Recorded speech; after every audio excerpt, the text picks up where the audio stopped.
So basically, again, I'm Stefan Ytterborn. I'm a serial entrepreneur. Founded Cake 4.5 years ago. Not being a motorcycling geek, I'm actually more of a motorcycling hater, which is pretty much myself being pretty frustrated, annoyed when there's a Rory motorbike passing by in the street. But anyhow, throughout my career, I've been starting businesses. This is my sixth or seventh journey. Before this, I was running a company that I founded named POC with the mission of saving lives and reducing consequence of accidents for gravity sports athletes, developing anything from helmet to body protection and whatnot. And again, getting back to my motorcycling side of things, how did I get into this? Not being a motorcycling lover. Well, basically, what I did was that I ran into an electric motorbike for the first time at an ISPO show in Munich, a sports show in Munich every year, and I kind of got struck by the idea of being able to explore the outback without polluting or without disturbing. So I started buying all of whatever there was in the market back then, and I ended up with a pile of bikes, 15 or 16. Had all my friends riding these, and with the experiences I had myself and together, from my friends, I started realizing that there's so much you can do in terms of actually uh, developing an accurate vehicle that somehow kind of enhances or combines the aspects of a chassis and an electric drivetrain to come up with the an accurate vehicle, basically run on batteries and with an electric motor. So that's one side of it, but that happens in conjunction with a society which is again, obligated towards saving the planet when it comes to aspects of sustainability that leads to a number of initiatives, changes, innovation, and so when it comes to means of transportation, infrastructure, new technologies, legislation, and whatnot. So the combination of bringing, I would say, and optimizing the character of the electric motorbike in line with the times that we're in, where the two-wheeled moped, scooter, motorcycle is actually a very, very accurate mean of transportation for short haul usage in urban situations as well as for recreation aspects and so forth. So it all came together. The passion of bringing innovative new product, adding purpose and meaning, and with a market that was growing, supporting needs and passion in general for users, whether they be consumers or businesses. So that's the general backdrop to what we're doing. Thanks, Stefan. So the cake sounds to be a very interesting name. How did you arrive at that name? If you could let us know, I think it's a very interesting. Yeah. Yeah. So cake as a name derives from the fact that my previous business, POC, actually uses a symbol which is like the crash test dummy symbol, which is being used on metal mannequins in the automotive industry. So when they're crash testing their cars, they have these graphic symbols to measure acceleration and speed and whatnot. And that same symbol was the same kind of symbol and logotype I used for my previous business, POC. And I knew before, naming that previous company that I wanted to use the symbol because it made sense in a business related to protection. And one morning I was in my car, trying to kind of associate what it actually looks like. And looking at that symbol from above, it looks like two pieces of cake, or pieces of cake, and the P for piece and the O of and C for cake. POC became a very, a short functional name in whatever language and so forth.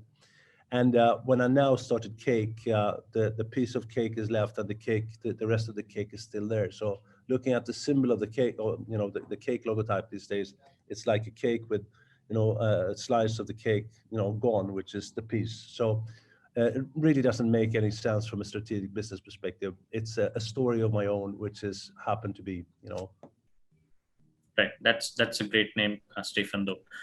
And how will you define your how will you define the cake in one word? So if you want to define the motorcycle that you have come up with, how would you define in one word? In one word? Yeah. Love. Fantastic. And what are your favorite bikes apart from the cake? Do you have any? Well, do they need to have a motor, or speaking about motorcycles, I would say, Any. even though yeah. Yeah. Any, whether it's a combustion engine or electric. Okay, so Yeah. I'd say that my favorite two-wheeler is my race bike, which is an Argon 18 bike that I custom painted a few years back, and it's again love every time I throw my leg on that bike. Another love that I do have is the heritage of Swedish motorcycles, a Husqvarna that I just got, a 1976 Automatic, which is fully restored and refurbished in perfect condition. That's another love I have. But I'm really a cycling geek, so I have too many bicycles actually, and there's anything from a 1992 Greg LeMond with uh, which is all in all perfect. An old Cannondale from 1988, which is something which is which is loved too. So there's a whole bunch of two-wheelers out there. Very few with motors though that I kind of have a relation to, I'd say. And connecting to this question, I have got a second question for you, which is, now if you have a love for the bike, you will be having a love for the roads as well. Europe is a very beautiful country, and as far as I know, Sweden too. So what are your favorite routes to ride with, if you want to choose any particular route that you have in mind, which is a very scenic? Yeah, so to be perfectly honest with you, or to be, which is it's no secret. I spend my summers at my country house on the island of Gotland, which is an island in the middle of the Baltic, with an amazing story. It's from the Silurian, 400 million years old, and it's actually evolving from corals of the equator. And it kind of, as the land was moving, it ended up as a unique piece of land in the middle of the Baltic. It has no connection when it comes to bedrock to either east or west. It's a piece of, a coral island, which is unique in that environment. And riding my bikes on enduro rides, my cake bike down there is like, now an hour a day on the bike during vacation. That's my what I dream of when I'm not able to do that same thing. Right. And typically, how do you start your day? Is it like a variation, or how do you start your typical day? How does it start? My typical day would be up as my 2-year-old son wakes me up at 5:30 maybe, doing breakfast, sharing half an hour together around the table, and then jumping into my electric car, which is a Polestar, and driving to work. Normally, or before this whole issue and situation that we're in, I was traveling intensely, but this past year has been dealing with whatever we're dealing with from back home. So I've been able to spend much more time with the family in that sense, and a lot of more time at the office. But we've had the office opens throughout this catastrophe, and then I basically I sit in Zoom meetings like we're doing now. That's speak to my colleagues at the office, and end up in Zoom meetings. Leaving office at 6, going home, having dinner, and whatever happens past that, which is basically emailing, and then going to bed kind of early, and in between doing a few rides, training, and whatever I'm doing. But so it's I love work. I love what I'm doing. So it's not like, oh, poor you, aren't you missing aspects of not doing this or this or that. But I share I'm able to pursue my love for activities while going to work and being at the office. Hope that work doesn't come on the weekends, Saturdays or Sundays. If it does, it's not a problem. And again, I've always choose to work in the fields that I have a passion for. So on Yeah. any given day, I'm speaking to the engineers about new constructions or new materials. I'm speaking to the designers about whether we should change the radius here or there. I'm speaking to the sales guys about initiating a new sales process in whatever market. I'm speaking about, to the operations, about logistics or whatever it might be. So I'd say I'm spoiled in that sense, being able to have such a broad palette of things on a daily basis that I actually, I'm a guy that gets bored super easily, but I never get bored thanks to the wide palette of things that I can, dip my toes in. Wonderful. And if I may ask you, Stefan, what are your upcoming projects, if you want to talk about? Well, we're expanding. We just started the business. Really, I mean, we've been in the market delivering and selling commercial vehicles. From being produced. What's the word I wanted to use? But since we started delivering, standardized commercial bikes 2 years ago, and we deliberately started doing high performance off-road bikes, which is a pretty limited market. Of course, it's growing on us very fast, but it gets to a point where that is potentially not enough to support the business with the intention of bringing purpose, innovation, performance, and quality. So of course we need a bigger market than that, and we launched a year ago the ÖSA, which is a utility wonder, which is basically an urban transportation device that will can be customized to anything, supporting various needs, whatever those needs might be.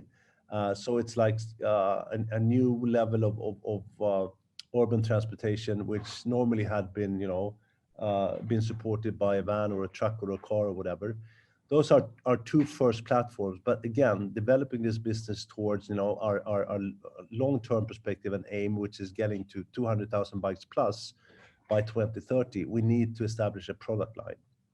So the line of products, which is now about 10 different models based on two platforms, we're also adding a specific business-to-business platform where we actually tune the bikes towards specific business-to-business use needs, I'd say.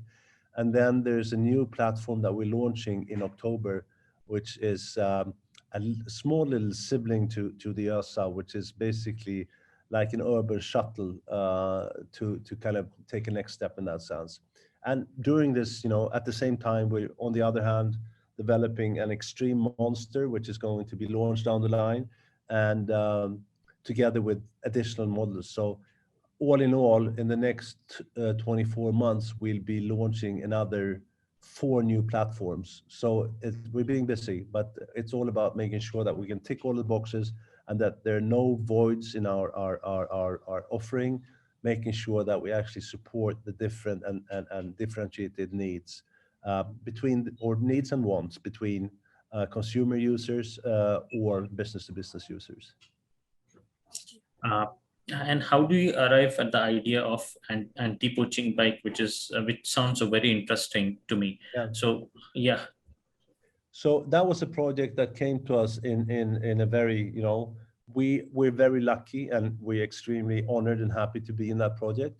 But all in all, to be able to reach we have a vision that the vision is to be perceived as the number one and the leader in the category of light, electric performance motorbikes, basically. And to do that, there are no shortcuts. There's no cheating. We need to be as granular in as anyone else, reaching out for that same position in whatever industry we're talking about. And I would say that in this case, we've been much more inspired by the cycling industry than the motorcycling industry, not bashing at the motorcycling industry. But if you look at the level of innovation that has happened in the cycling industry the past 15 years, it's amazing when it comes to, weight, construction and whatnot. And, just looking at the race bike, it has decreased by 40 to 45% in only 15 years. So with that, as an inspiration and a space that we had, experience in, that kind of led us towards, building these super light performance bikes. At the same time, we develop bikes where you can buy, people jump 25, 30 meters and do double flips and whatever. And we need to make sure that we have, sturdiness and durability and endurance in whatever we do. And that's also why we end up in fierce challenges like, race bikes or again, jumping long or high or flipping or whatever it might be. Or in this case, being able to get enterprise where we can really develop the most, bikes in the most demanding of environments, where it's 50 degrees in the shade, where, it's dusty, it's muddy and whatnot. And in this case, it's an obvious or evident or I'd say it's, exciting opportunity for us to really explore what can be done in such tough environments, because what we learn in that sense, we can then export into our other bikes meant for other users, whether it be business to business or consumer. So we do a space project, we do race bikes, we do that, we do, bikes for Scandinavian polar winters and so forth. And all of that, those learnings is actually making us much more confident in the decision making we're doing in terms of developing new and better bikes to the benefit for everyone. So that said, getting back to the African side of things, it's like we were invited by this Swedish guy named Anton Ströberg, who was, he calls himself an African hobbyist. And he had this experience of having, spent time with anti-poachers in Africa on gasoline bikes. And in that sense, these bikes, they work well, and it's a decent condition to actually do what they're doing, chasing poachers.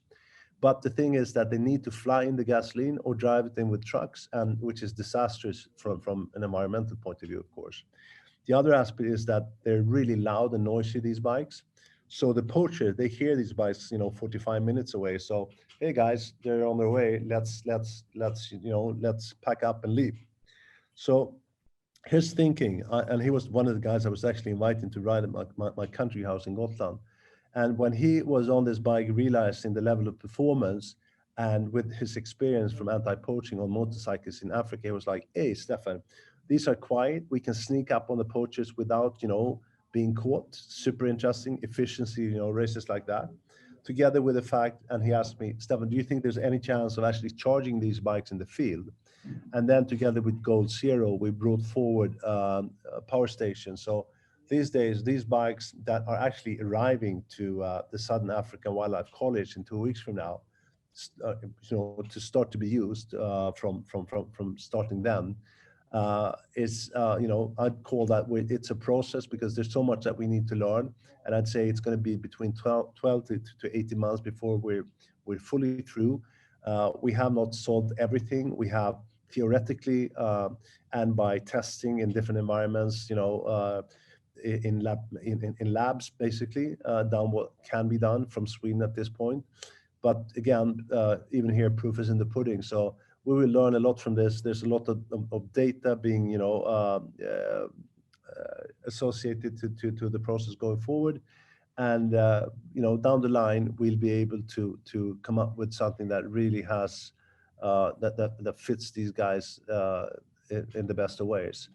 But again, if we can, end up with the electric motorbikes being charged by solar in the field, sneaking up on poachers without, silently, and then becoming the evident vehicle for this purpose in Africa down the line, that'd be fantastic. And that's what we're working towards. Right. And do cake fans anticipate a sports electric bike in future, Stefan? What's do? Do cake fans anticipate electric motorbike in future? Do you have any plans to have electric sports bike? Just like a street bike or a road? Just like a sport here. Just we just had a really interesting discussion together with a wonderful group of people in Germany, because what they're doing is that they're actually recustomizing our Ursa bikes, because the Ursa bike is a hell of a wonder when it comes to acceleration and speed and so forth. And they've actually, customized them and into, like street racers. It was, it happened and they showed us, and it's such a fun thing. And these guys, they've been racing these bikes on go-kart tracks locally in Germany, and they work super well. So if you'd asked me like 2 months ago, I would have said no. But asking me today, I'd say maybe, why not? It seems to be working. Sure, because this was a question related to the one when you said cake is coming with 4 platforms. So Yeah. I was thinking whether, This platform is not specifically road oriented. So I think that mainly we're into off-road and transportation, vehicles. But yeah, then again, being inspired by what we just experienced and your question, yeah. I'm like, maybe.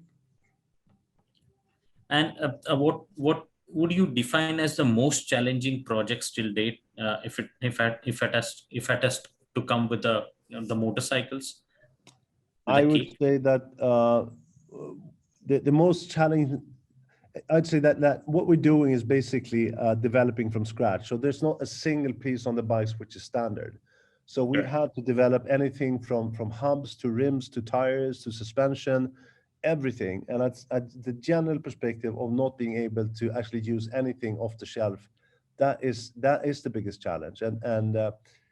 But it's also good because we're able to really support what we're aiming, at.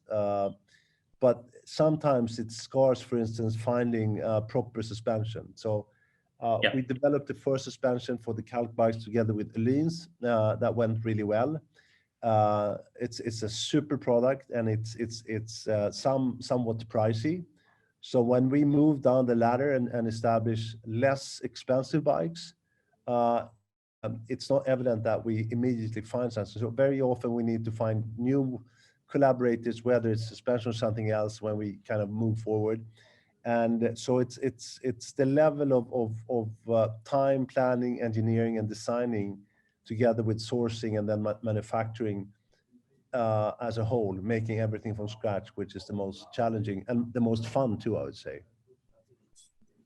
What challenges do you see in the electric motorcycle world today, if you have to name a few? Yeah, I would say that initially I was a little shy to address the electric or the gasoline market, because I was like, oh, they're going to think electric is kind of geeky and stupid and so forth.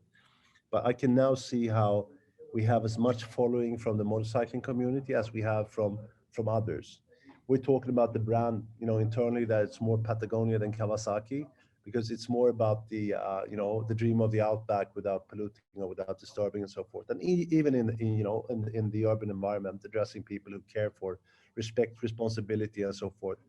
Um, and the absence of noise and so forth is again, totally reversed to the traditional aspiration of motorcyclists wanting that, whatever beefy sound they're looking to get. So there are a few things in transition, but I think that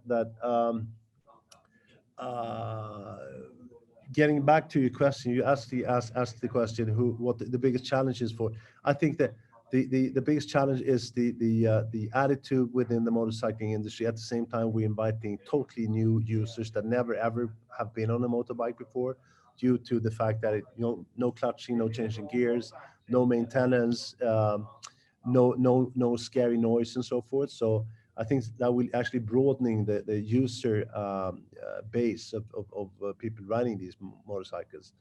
But I think that one of the big challenges is that it's honestly a short haul transportation device.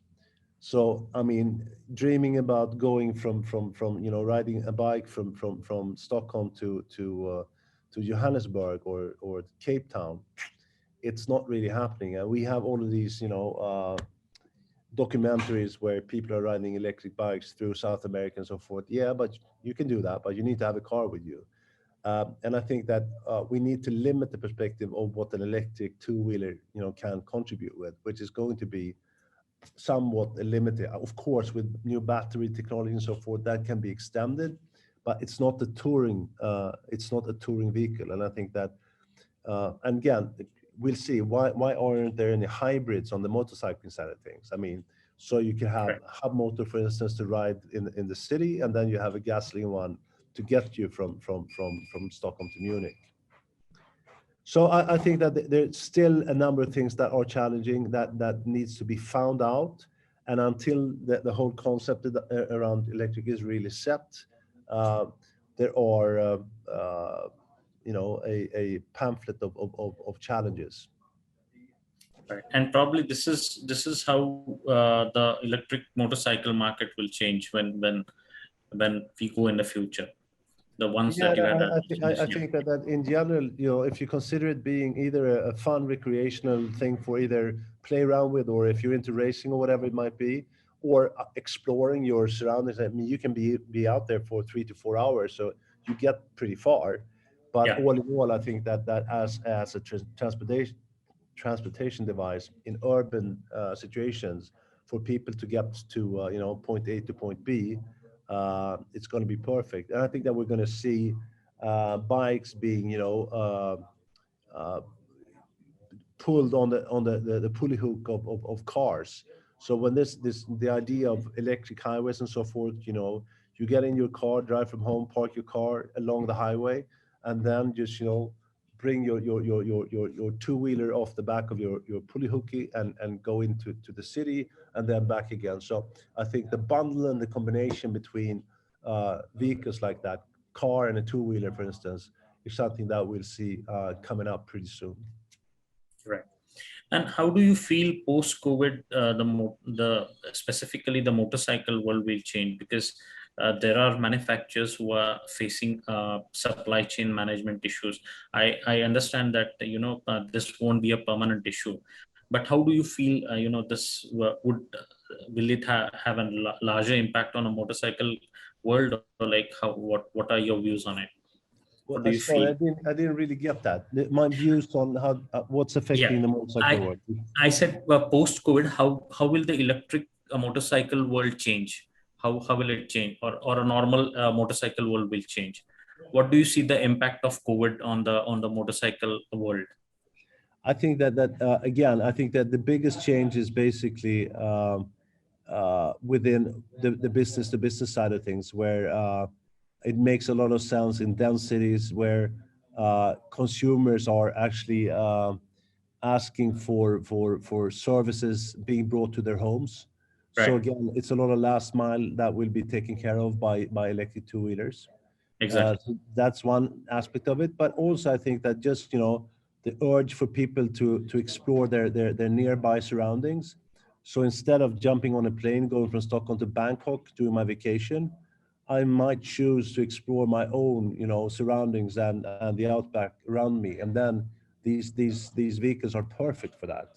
So I Right. think it really promotes an idea about being more local while being independent.